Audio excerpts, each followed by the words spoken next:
So this is actually a really cool clip. This is a clip of Alyssa Farah Griffin. She worked in the Trump administration towards the end, and she was actually, I think, a valuable contributor to the January 6th commission, where she said that Trump had admitted he had lost the election multiple times. She was on The View. She's going to give her political analysis of DeSantis versus Trump. We're going to break this down. I think I loved it. On DeSantis, which is, by the way, like swearing for Mitt Romney. On DeSantis, I think he's so overhyped. I'm just going to be honest. I have seen Trump take out every mini version of Trump for the last 5 years. I think right now, you know, the party wants someone other than Trump. They want Trump-lite, so they're boosting and hyping DeSantis. He doesn't do national interviews. He's done nothing on the national stage. I think he will implode once Trump keeps going after him and going after him. So I mean, this is my sense is this is like how ugly this got this quickly is kind of remarkable and spells for a very bad 2 years ahead. Like Trump went straight to like you're a groomer. Like maybe save that till like June before the primary. Like this went ugly like 0 really to fast. 60. But, you know, Trump has been credibly accused of sexual misconduct at least 26 times. Like my mother used to say, don't spit up in the air, it comes back. So this is a really, really awesome clip because I pretty much disagree with everything in its entirety. So she says that she's seen Trump take out every mini version of Trump. I'm not really aware. This is actually super interesting. Who were the mini versions of Trump? What mini versions of Trump were there in the 2016 primary? This is a genuine question. Ted Cruz definitely wasn't one. He was like this overly religious, weird guy where his entire thing was just basically all about religion and like the very typical guns thing or whatever. Jeb Bush is like the boring guy who's like the, you know, the establishment dude.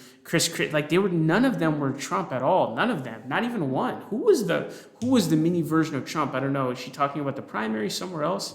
I can't think of anybody. I don't know what she's talking about. And then she's saying that, oh, he's overhyped. And once the national media goes after him, like he's going to crumble. Dude, nobody cares about the media. No one cares about the media. No American has any faith left in the media. Otherwise, Joe Biden would have lost because Joe Biden couldn't speak for 10 seconds without saying something completely insane, like saying, oh, like Margaret Thatcher instead of Theresa May, or saying that he was the vice president during the, Stone and Douglas High shooting and all this kind of crazy stuff where it's just like, oh, like, dude, he couldn't even go 10 seconds. He stayed in his basement. It's literally a political strategy called the basement strategy. What the fudge are you talking about? Nobody cares about the media. And do you want to know why no one cares about the media? It's because of Trump. It's the ultimate backfire because he literally made the media look like complete garbage by basically creating this product that they couldn't hold themselves away from. And then no one trusts the media now. And so nobody cares if Biden's in the basement because why do they care about the media or what they say or what they do? They don't have any trust or any respect in them. So fuck the media is what everyone's saying. We don't care. So what national media are people going to be like, oh my gosh, Ron DeSantis couldn't handle CNN's questioning. I'm not going to support him. No one cares. Even Fox News. Especially we know that Fox News is like super supported now. No, not super supported, sorry.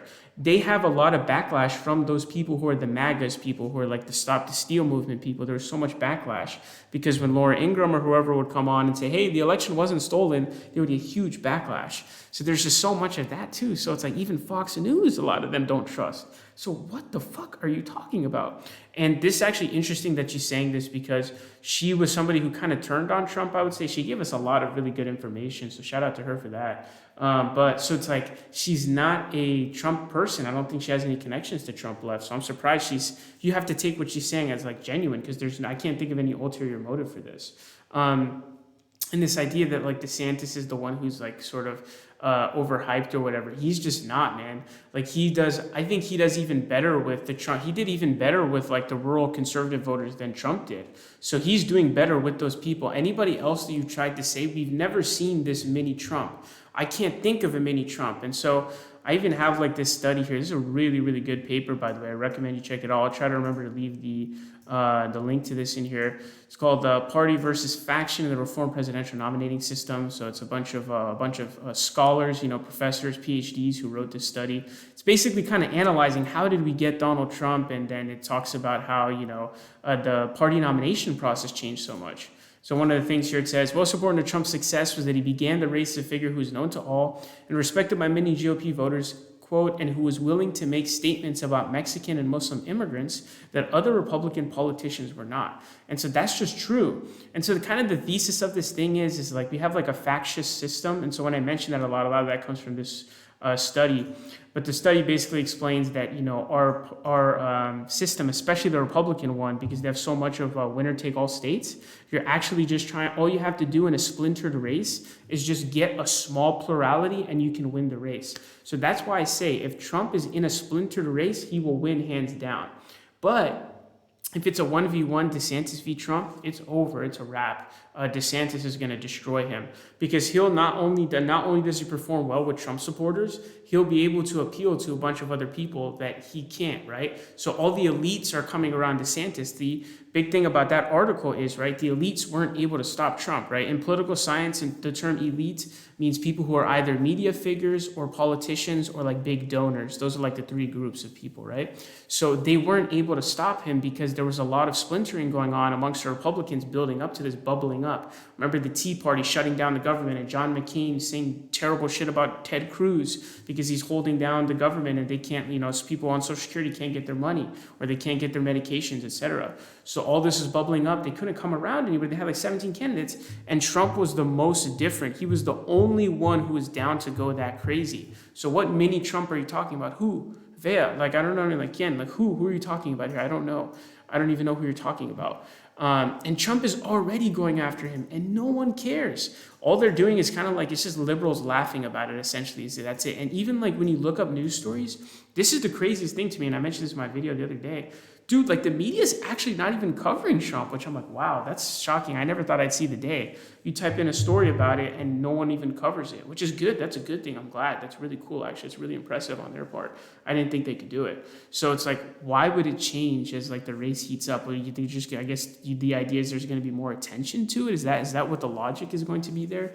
And here's the fundamental structural issue with this political analysis that everyone is giving. Everyone is wrong. And it's because they don't have actual political science backgrounds. They're just kind of yapping heads. Maybe they're a journalist or a strategist or a lawyer or something. They don't actually know political science. Like actual political science is a study like this or, reading actual, political science kind of things in terms of breaking things down.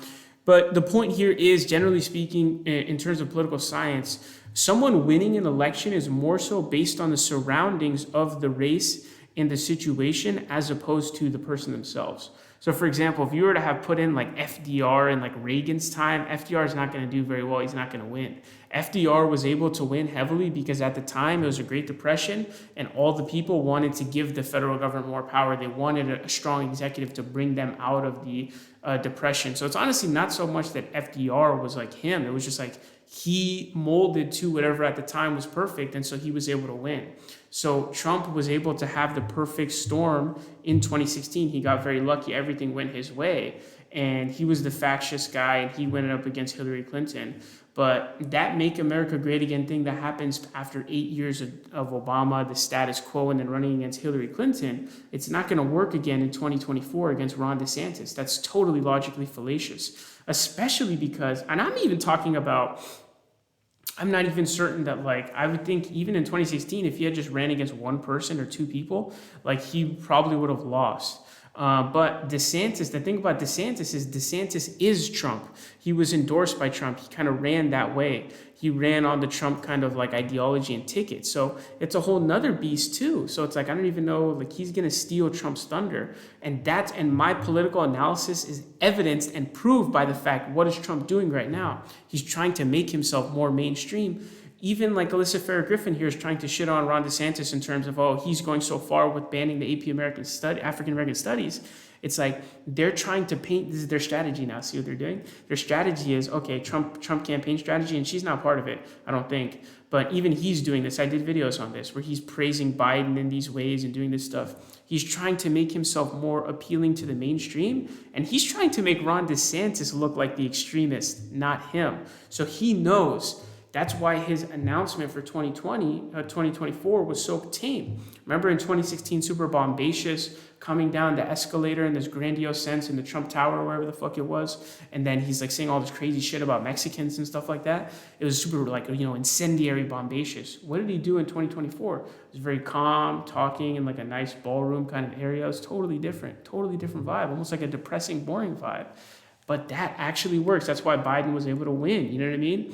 So he was the basement guy. He was the guy who didn't say anything, whereas Trump was the blustery dude. So this political analysis is just completely wrong. I think people need more background in actual political science. But the point here that I'm trying to make is my analysis is evidenced by the fact that Trump is changing his own strategy as we speak, because he knows you can't win with that 2016 thing because he went too far gone, and the same message isn't going to work forever. You have to mold as a politician. You more so have to mold to your background, or you kind of have to get lucky.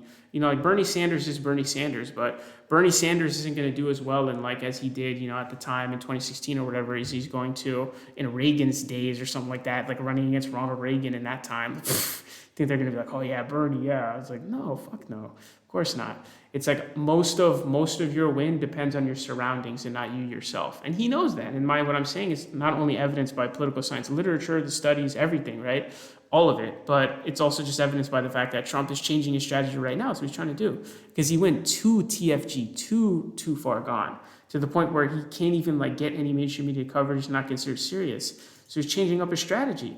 So this is just everything she said in there just dead wrong. Like, no way. The only way that Trump wins is if it's splintered. If it's like 16 candidates again, he's going to win. Because he has that set faction that no one can take from except DeSantis. So I'm like, that's the thing too, bro. Like, even in a splintered race, how much of Trump's MAGA people can DeSantis take? That's a good fucking question. And that's yet to be seen, right? So we have to figure out here is, you know, if it's 1v1, DeSantis will clap his cheeks easily. Clap his cheeks, just like totally just bust the nut on him, like it'll be over. But if it's a more splintered race,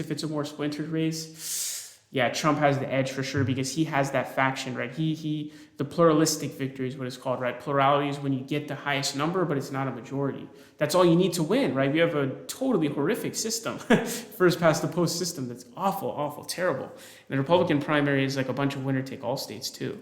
But yeah, so Trump, I just think, is in really big trouble. And this idea that everyone's running on the political analysis of 2016. We're in 2024, bub. The same thing that works in Reagan's time isn't going to work in the Great Depression. How well do you think Ronald Reagan would have done during the Great Depression? He would have gotten smashed.